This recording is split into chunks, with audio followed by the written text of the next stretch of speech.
கொண்ட மலர்கள் மலர்ந்தது எனக்கு மதுரசம் அருந்தட்டுமா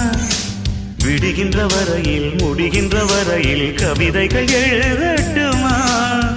முத்தம் என்ற கடலில் முத்து குளிப்போமா அழகு அழகு ஓ நீ நடந்தால் நடையழகு அழகு நெருங்கி வரும் இடையழகு அழகு வேலெறியும் விழியழகு